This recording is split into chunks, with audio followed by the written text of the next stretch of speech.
The NBA season is here. The wait is finally over. It's been a long offseason, but it's opening week. We made it, y'all. We got the Knicks at the Celtics, Minnesota at the Lakers. But I'm about to get into some of the offseason moves you might have missed or some NBA news you might have forgot about. No need to worry. I got you. Follow for more sports news in general. But without further ado, let's get into it. The most shocking signing over the NBA free agency had to be Klay Thompson leaving the Warriors for the Dallas Mavericks. I mean, last year the Mavericks did make the finals. Luka and Kyrie do have some chemistry going. So maybe Klay Thompson might be that veteran, championship caliber presence that they need to kind of finally get them over the hump. We shall see. One thing I will say is that Mark Cuban and them is not scared to spend that money to build around Luka. So let's hope and see that the Mavericks can finally get to that final push. What y'all think? Next up, we have Paul George leaving behind the Clippers for the Philadelphia 76ers. I mean, the Clippers are kind of looking a little funny in the light.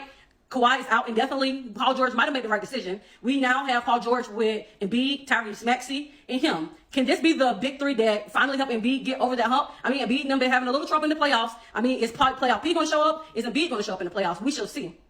Next up, we had the New York Knicks to acquire Mikal Bridges from the Brooklyn Nets. Wemby finally got him some veteran presence in San Antonio when Chris Paul signed with the San Antonio Spurs in the free agency this summer. I think this is going to be a great move for Wemby to finally have a veteran presence. And, of course, Chris Paul going to get him the rock. So I'm expecting a lot of pick and rolls and a lot of slam dunks. Then next up, we got the Kings acquiring DeMar DeRozan. This can be pretty good for the Kings, but to me, and to the Kings will have to show me before I'm able, believing in tapping into what they got going down there in Sacramento. So I'm excited to see what happens, though. So we got the Kings getting DeMar DeRozan.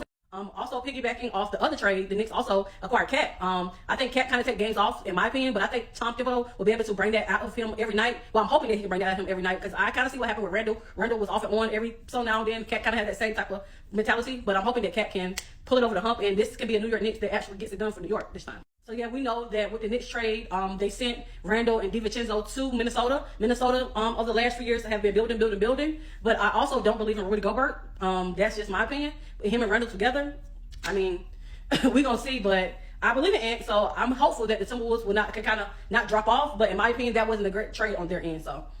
I mean, then we have the Nuggets getting Russell Westbrook, the Clippers, and then we have the Nuggets. I don't know how to feel about this move with Russ. I know they also lost KCP, which I'm going to get into in a little bit, and they lost Jeff Green the year before that, and they lost Brown the year before that. So the Nuggets are really going to be demanding a lot out of Joker this year, but of course, we love to see Russ. He's a legend, so this is good for that end, if nothing else.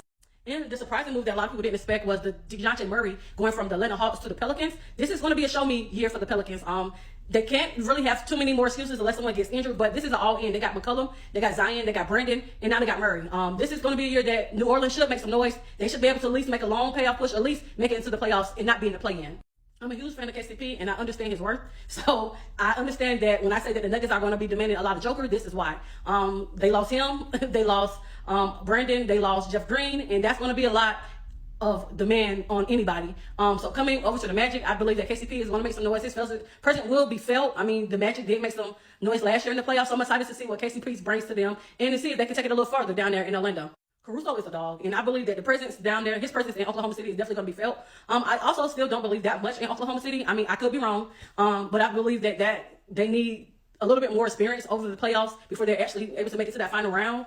But Alex Caruso definitely has championship experience. He's definitely a dog, so I'm excited to see if Oklahoma City can prove me wrong. And then DiVincenzo, he was a part of that Randall deal. DiVincenzo, he's going to shoot. If nothing else, he's definitely going to shoot. He's going to play hard every possession, so I'm excited for Minnesota, but also it's Minnesota. Another team is going to have to prove it to me. But I believe in Ant. I'm a full fan of Ant, and I want to see them do well, so I'm rooting for them.